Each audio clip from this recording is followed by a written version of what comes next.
श्री सद्गुरुदेव परमात्मने नमः। श्री रामचंद्राय नमः। गुरु महिमा कुछ प्रसंग और बातचीत के प्रकरण में और एक नया ऑडियो प्रस्तुत कर रहा हूं, जहां कुमुदिनी बेन पंजवाणी ने अपने ग्रंथ श्री गुरुदेव की सन्निधि में इसके भाग 2 में कुछ नोट किया है, वही पढ़कर सुना रहा हूं। 27/2/1953 श्री गुरु मंदिर चांदीवली। जया बहन और दीनू भाई पंड्या ने अपनी बालक पुत्री श्री गुरुदेव के श्री चरणों में रखी। श्री गुरुदेव अत्यंत प्रसन्नतापूर्वक बालिका को देखते रहे। पश्चात कहा, क्यों री माधुरी, क्या कारण था कि आने में इतनी देर कर दी? देखो भाई, भगवान के यहां देर है परंतु अंधेर कदापि नहीं। हमारी इसी निष्ठा को माधुरी ने पुष्ट कर दिया। देखो, माधुर्य का जो आस्वाद कराती रहे वही है माधुरी, माधुर्य का मूर्तिमंत स्वरूप। परंतु माधुरी तुमको एक भाई भी होना चाहिए। भगवान कितने दयालु है, यह भी अपन देखेंगे। जया बहन का लग्न सन 1940 में हुआ था। इतनी साल के बाद माधुरी ने उनकी गोद भर दी। माधुरी का जन्म सन 1952 के नवंबर में हुआ। तब श्री गुरुदेव झालावाड़ विराजे थे। वहीं से पत्र में श्री गुरुदेव ने लिखा था कि जया माधुरी को आशीर्वाद। आगे श्री गुरुदेव पुस्तकिया योगी के बारे में बताते हैं। ठीक इसी वक्त एक वृद्ध भाई अपने साथ भ्रमित युवक को लेकर आए। 30-32 साल के युवक की दशा देखते ही श्री गुरुदेव ने कहा, देखो देखो, ये पुस्तकिया योगी महाराज आ रहे हैं। योग की पुस्तकें पढ़कर उन क्रियाओं को बिना मार्गदर्शक के करते रहे हैं, इसका यह परिणाम है। वह युवक योग क्रियाओं की बातें ही लगातार बोल रहा था। युवक ने कहा, योगश्चित्त वृत्ति निरोधः। और चित्त क्या है? चित्त एक नदी है जिसमें वृत्तियों का प्रवाह बहता रहता है। इसकी 2 धाराएं हैं, एक संसार सागर की ओर तथा दूसरी कल्याण सागर की ओर बढ़ती है। श्री गुरुदेव ने कहा, योगी महाराज, अब आप हमसे तो कुछ बातें करिए। इतना ज्ञान आपने किन महापुरुष से प्राप्त किया है? आपके गुरु महाराज कहां विराजे हैं? युवक ने कहा, बापू, आप इतना भी नहीं जानते हैं? अच्छा, तो मैं बतलाता हूं। सबके लिए यह जानना जरूरी है, इसलिए सब सुनिए। श्री श्री श्री स्वामी ओम आनंद जी तीर्थ महान योग ऐश्वर्य आचार्य है। उन्होंने योग प्रदीप नाम की पुस्तक में समाधि पाद के 12वें सूत्र में चित्त नदी के बारे में लिखा है। उस पुस्तक में खेचरी मुद्रा व कुंडलिनी जागृत करने की क्रिया बराबर लिखी है। मैंने वही सब किया है, उसी से मेरी कुंडलिनी जागृत हो गई है। इतना कहकर युवान ने अति शीघ्रता से पद्मासन लगा लिया और मेरुदंड सीधा कर प्राणायाम करने लग गया। 4-5 मिनट के पश्चात उसने कहा, अब आप सब भी इसी तरह आसन लगाकर बैठ जाओ। मैं बतलाता रहूं, उसी प्रकार से प्राणायाम करना। देखो, मैं आप सबको योगी बना देता हूं।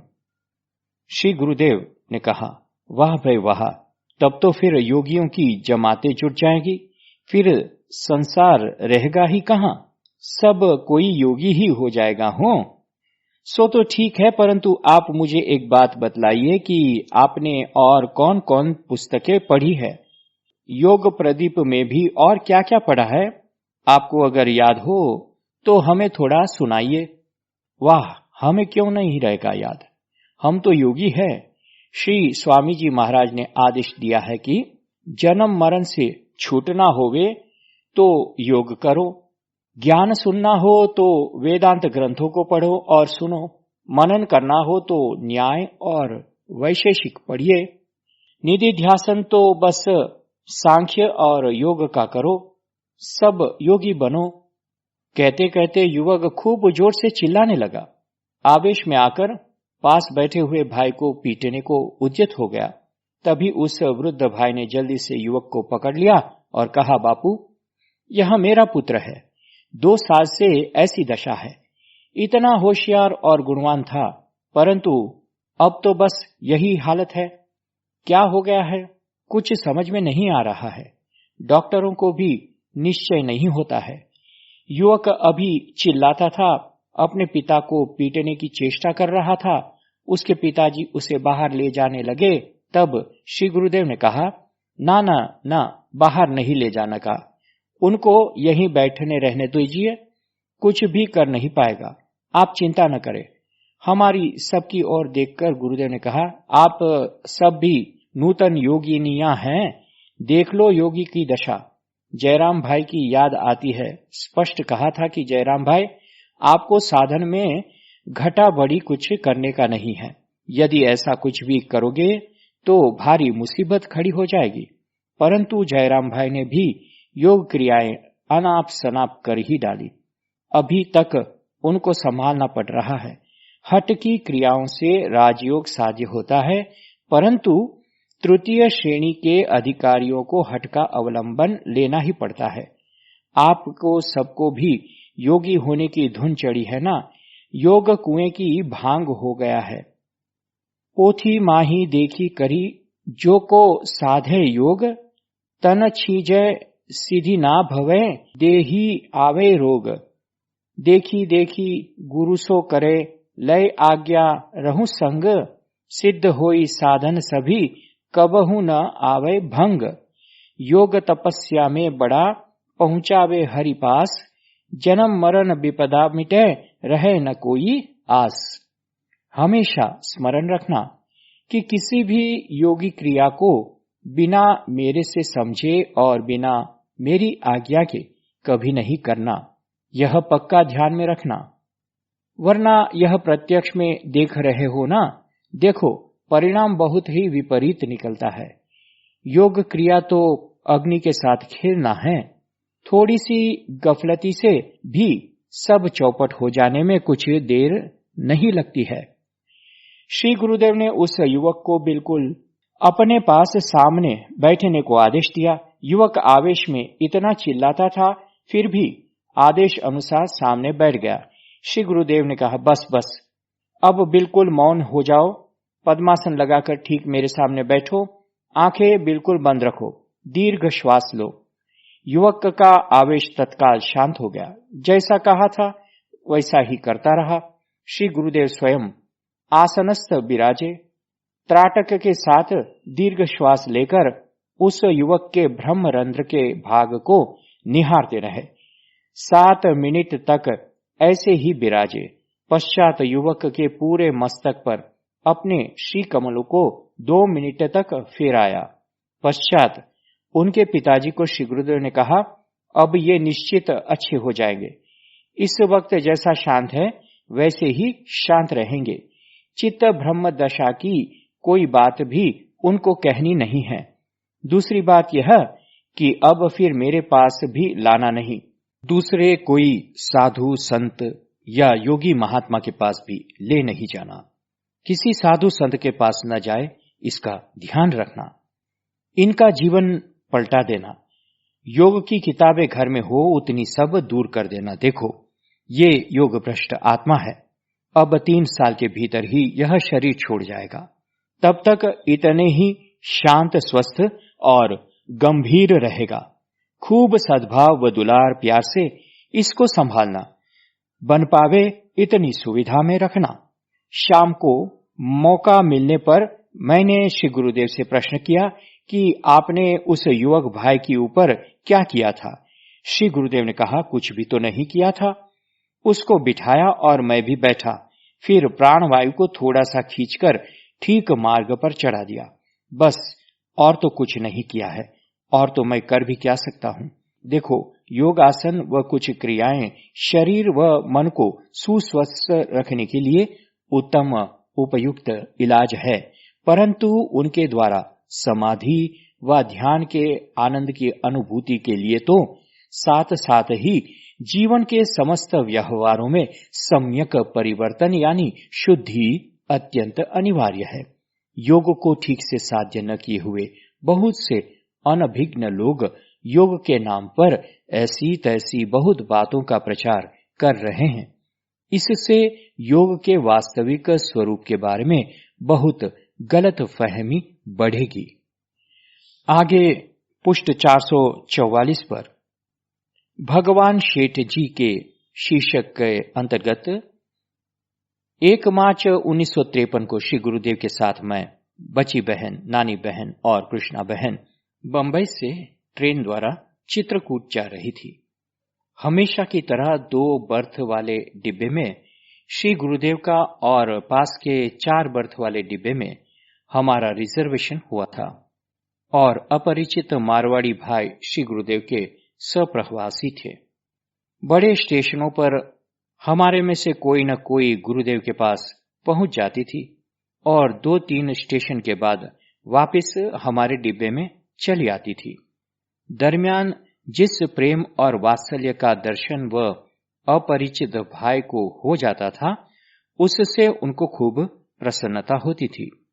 हम चारों ने आपस में यह बात कही कि न मालूम उस अपरिचित भाई को किस बात को लेकर श्री गुरुदेव और हमारी चारों के ऊपर इतनी बेहद की प्रसन्नता हो रही है कि इतनी स्पष्ट बाहर व्यक्त हो रही है।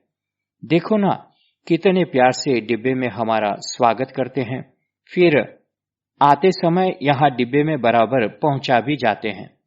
हम माणिकपुर उतरे, सब मारवाड़ी भाइयों ने वात्सल्यपूर्ण आत्मीयता से हमारे सबके मस्तक पर हाथ फिराया और श्री गुरुदेव को प्रणाम करते हुए खूब भावपूर्ण स्वर से कहा, अहो बड़े शेठ जी, मैं तो आपके बड़ भाग को ही सराहता रहा हूं मार्ग भर।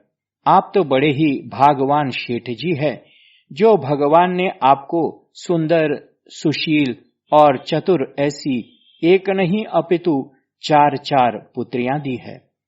श्री गुरुदेव के हृदय में ये वचन खूब जम गए।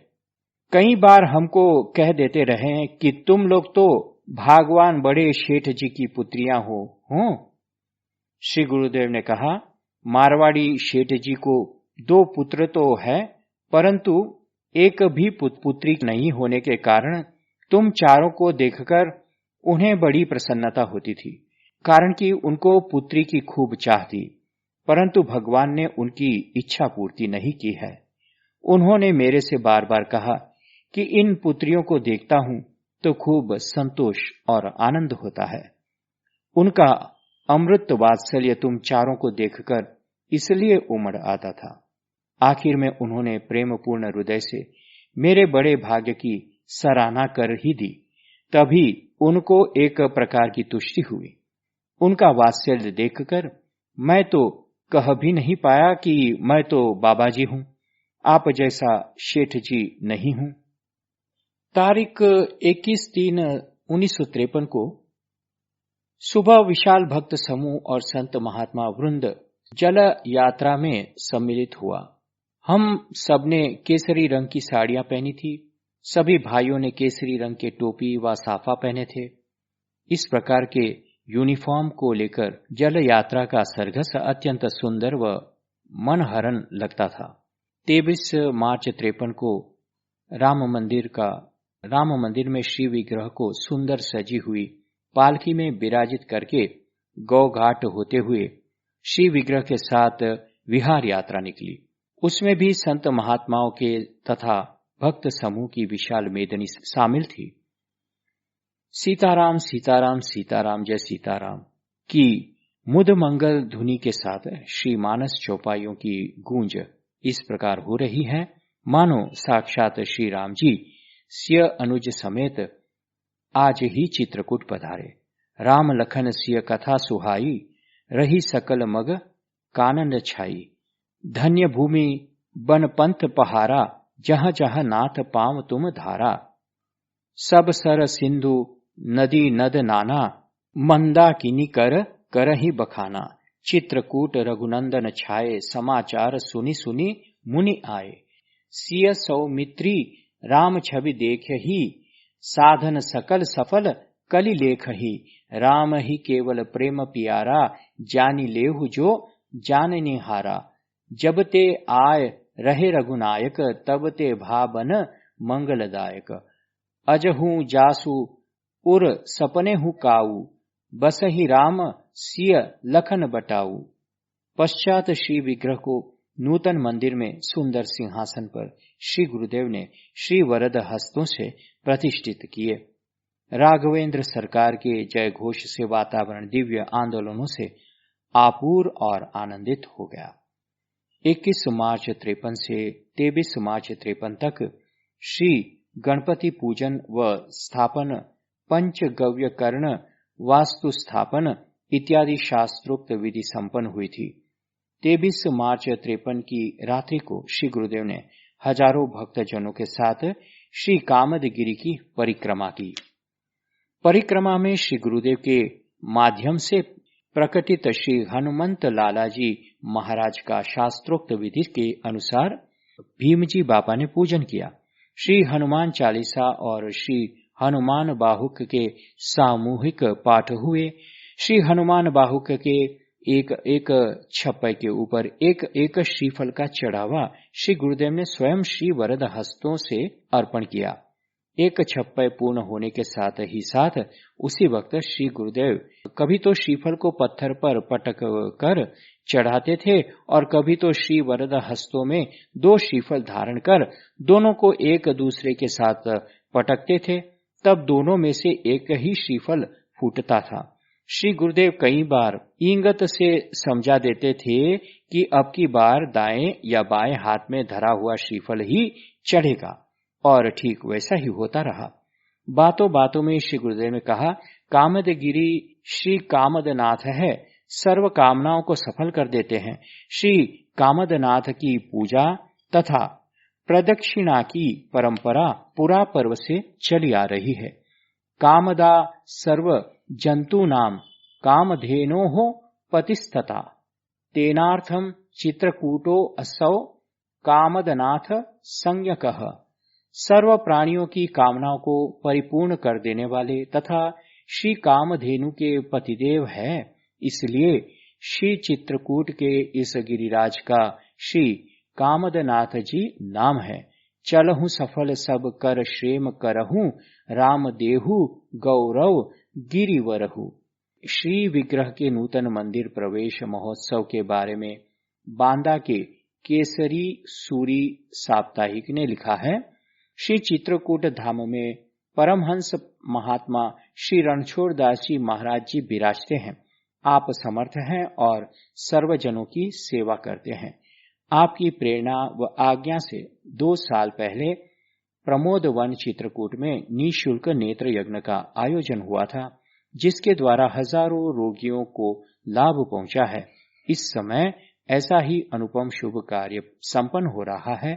वह है एक सुरम्य नूतन निर्मित मंदिर का विधिवत उद्घाटन। श्री परमहंस जी महाराज जी महान समर्थ सिद्ध संत है, जन सेवा के प्रखर उपासक है। आपके एक से एक बढ़कर जनहित व सेवा कार्य के अनुसंधान में धाम के चिरकाल के गौरव व महात्म्य में दिन प्रतिदिन अभिवृद्धि हो रही है।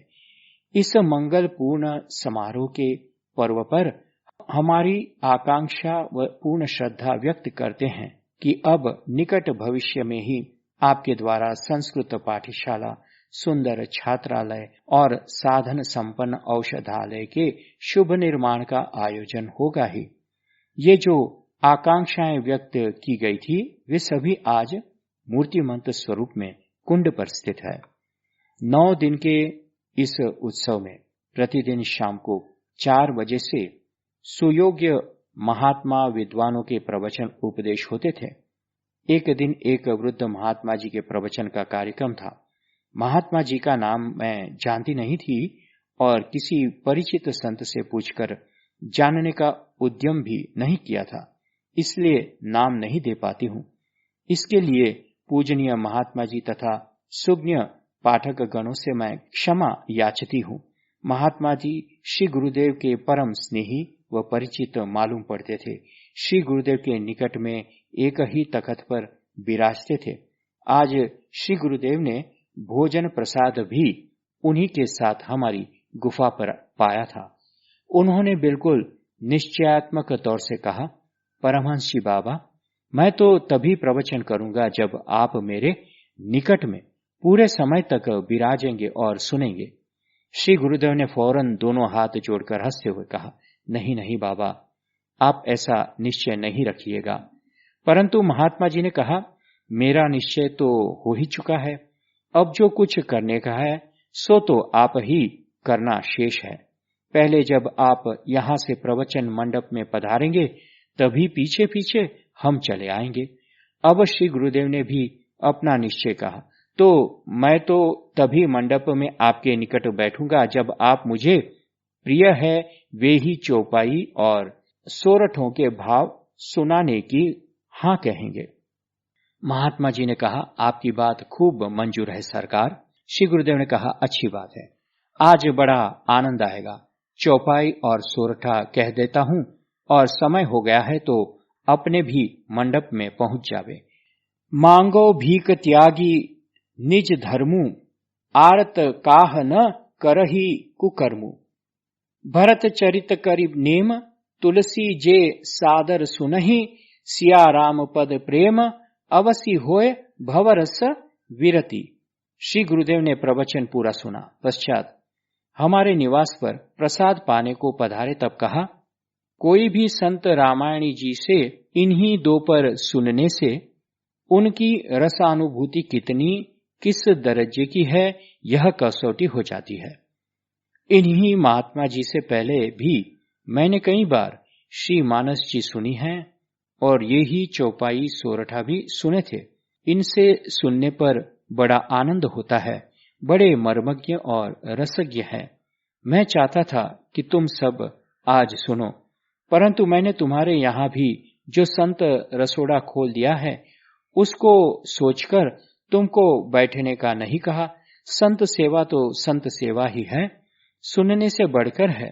24 मार्च 53 को श्री नूतन मंदिर में श्री विग्रह का प्रवेश महोत्सव पूर्ण विधिवत संपन्न हो गया। महोत्सव के उपलक्ष्य में हजारों भक्तजन व कई संत महात्माओं को निमंत्रण पत्रिका भेजी थी। श्री मोहन स्वामी जी और श्री ओम स्वामी जी वढवाण से पधारे हैं। मैं बची बहन, कृष्णा बहन और नानी बहन एक साथ ठहरी हैं। माँ और हरि भाई बगीचे वाली गुफा में ठहरे हैं। श्री गुरुदेव और श्री मोहन स्वामी जी प्रसाद को हमारे निवास पर पधारते हैं। और भी कोई संत महात्मा श्री गुरुदेव के साथ प्रसाद के लिए कभी कभी पधारते हैं। श्री गुरुदेव के उपयुक्त वस्त्र, जल, भोजन इत्यादि की सेवा माँ और हम चारों मिलकर करती हैं। श्री रामचरण दास जी महाराज कच्छ कुंभारिया को आप गुरु बाबा क्यों कहते हैं, इस प्रसंग पर गुरुदेव ने क्या कहा सुनिए। 27 मार्च 1953 श्री जानकी कुंड चित्रकूट। आज श्री मोहन स्वामी जी के पूछने पर श्री गुरुदेव ने उत्तर देते हुए कहा, गुरु बाबा श्री रामचरण दास जी कच्छ कुंभारिया के हैं। अंजार में इनके दादा गुरु श्री तुलसीदास जी महाराज बड़े अच्छे संत हो गए हैं। द्वारका जी खाक चौक में इनके गुरु महाराज श्री गोपाल दास जी महाराज हो गए हैं। ये गुरु बाबा 11-12 साल के होंगे तब इनके दादा गुरु महाराज की आज्ञा अनुसार अंजार की हद पर थाने में मेरी जमानत देने को आए थे। उस वक्त दूसरे एक पंजाबी साधु तिलक दास जी महाराज और तीसरे एक लखन दास जी महाराज जो जोड़िया कुंडलिया के थे, उन दोनों को भी अंजार से बाहर जाना था। तब हम तीनों की जमानत इस प्रकार संभवतः संवत 74 या 75 में स्थान की ओर से गुरु बाबा के माध्यम से दी गई थी। संतों के उस काल के प्रचलित आचार के अनुसार हम तीनों साधु इसलिए आपको गुरु बाबा कहते हैं। एक जमानत के नाते हम तीनों गुरु भाई हुए हैं।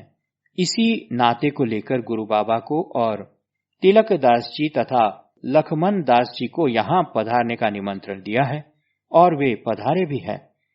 जब हमारे जामीन बने थे तब गुरु बाबा के दाढ़ी मूछ बाल भी नहीं फूटे थे, बालक ही थे। उस समय मैं टाट ही पहनता था। इसके बाद जब मैं कच्छ नारायण सरोवर गया था तब इन्हीं गुरु बाबा ने बालक के समान हठाग्रह करके सूती अचला मुझे धारण कराया था। मैं तो आपको गुरु बाबा कहता हूं, आप मुझे परमहंस जी कहते हैं। जिस साल उन्होंने हमारे लिए जमानत दी थी उसी साल संतों की जमात लेकर श्री बद्री केदार जी यात्रा को मैं गया था, परंतु नारायण सरोवर में मैं आपके साथ सीधा कुंभारिया गया था। आपकी इच्छा अनुसार आपके स्थान के श्री राम मंदिर में सेवा पूजा कैंकर्य के लिए वहां 3-4 मास ठहरा था, कारण कि गुरु बाबा ने कहा मुझे उज्जैन जाना है, तुम तब तक यहां ठहरो तो मैं जा पाऊंगा। वैसे तो 74 में जूनागढ़ के गोदावाव में श्री रणछोड़ मंदिर में भी मैंने कुछ समय के लिए पुजारी का कैंकर्य किया है। कुंभारिया में गुरु बाबा उज्जैन से आ गए तब बाद में लखमन दास जी तथा और संतों की जमात के साथ फिर बद्री नारायण को निकला था। द्वारिका व कच्छ के भ्रमण में एक सीता रामदास जी नाम के संत भी मिलते थे। आप हिटलर के साथ सन 14 के विश्व युद्ध में भारत की ओर से बटालियन में गए थे। विश्व युद्ध से वापस से लौटने पर साधु हो गए थे। बड़े ही अच्छे थे, पढ़े लिखे और देश परदेश में खूब भ्रमण किए हुए थे। 4-5 साल पहले मिले थे, तब तो उन्हें मौन व्रत ले लिया था, तो मौनी कहलाते थे। न मालूम अब कहां पर है। तारीख 28 जुलाई 73 को मैं जोड़िया गई तब राजकोट के मेरे गुरु भाई प्रयाग जी भाई अमरीश का पुत्र अमू तथा मेरी सह अध्यायनी सरला बहन धर्मदास की पुत्री गीता मेरे साथ थे। पास के श्री कुंडलिया हनुमान जी के दर्शन करने को जोड़िया मेरे गुरु भाई महाराज भाई के साथ हम गए। तब वहां पर पूजनीय मौनी बाबा श्री सीता रामदास जी महाराज का दर्शन और सत्संग अनायास ही प्राप्त हो गया था। आपने लिखकर कहा था कि परमहंस बाबा जी श्री गुरुदेव को मैं कई बार मिला हूं। भ्रमण में अनायास मिलन दर्शन हो जाता था। यह सिया रामदास जी है ना, वह भी अमेरिका में रहकर आए पश्चात हमारा चेला हो गए हैं। अच्छे साधु है, कुंड की सेवा भी खूब करते हैं, भक्तिवान भी अच्छा है। आगे गुरुदेव कहते हैं मेरे कई नाम हैं। तो गुरुदेव ने कहा नाम का जो आपने पूछा है तो उसका तो क्या बतलाऊं, मेरे तो कई नाम रूढ़ हो गए हैं। श्री पतित पावन जी भगवान का दिया हुआ नाम चरणदास है। इसकी भी एक घटना है।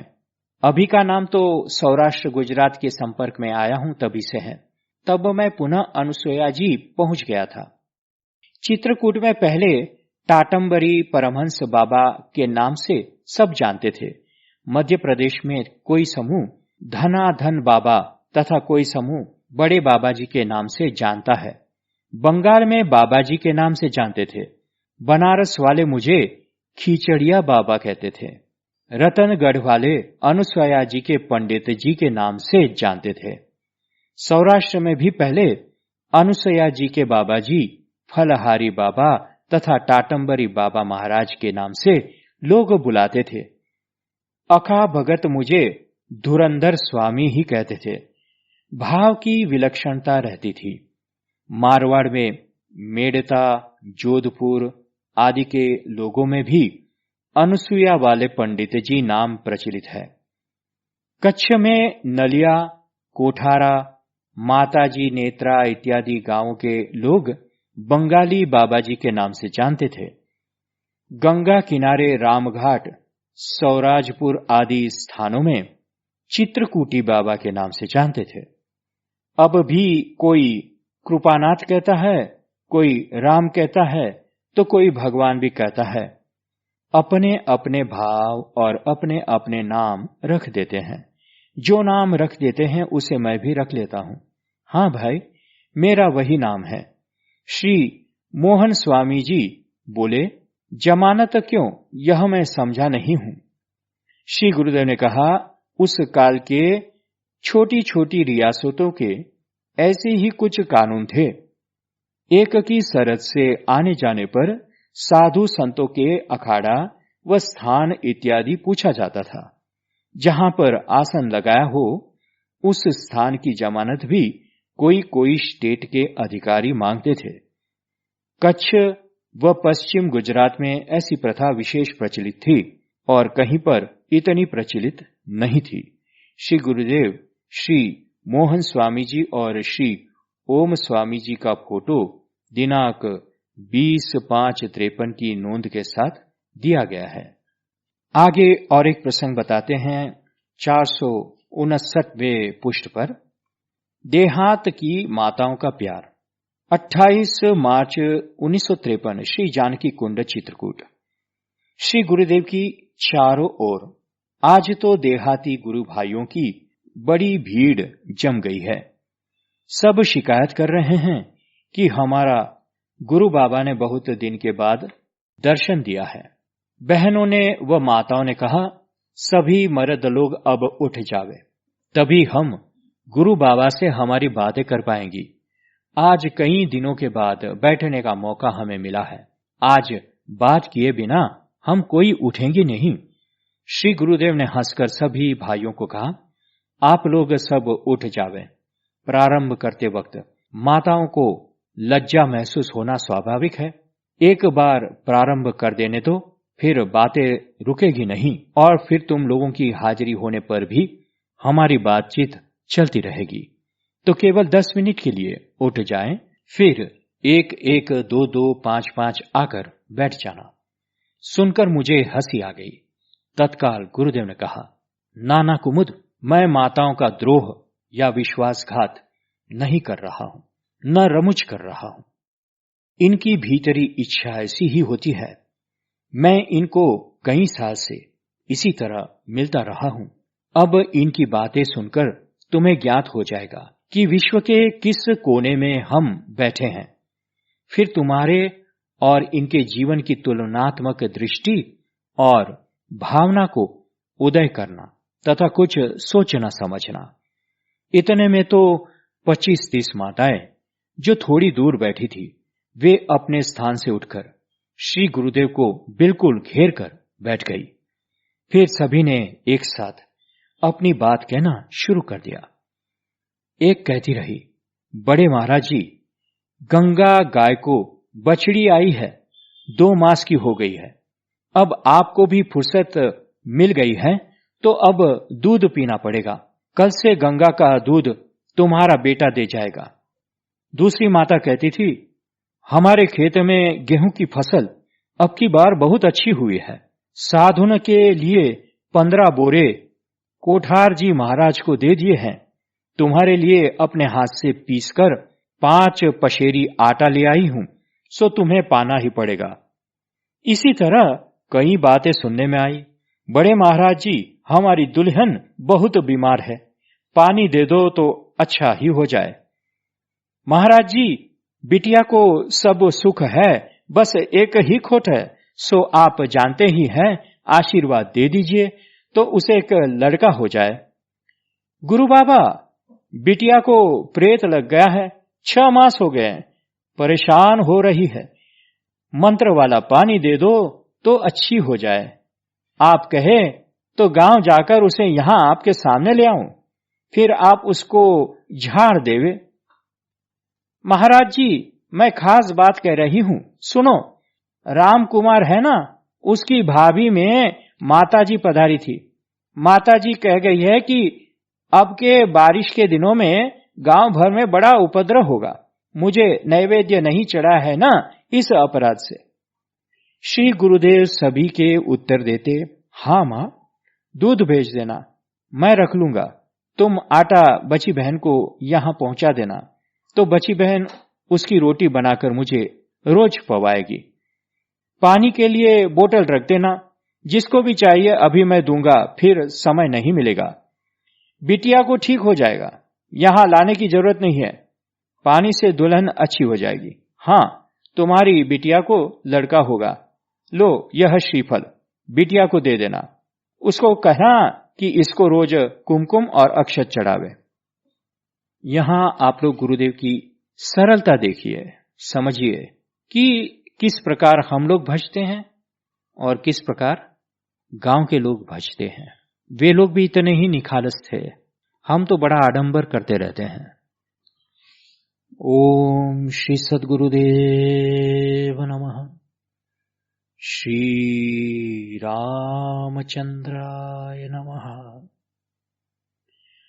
हरि ओम तत्सत्।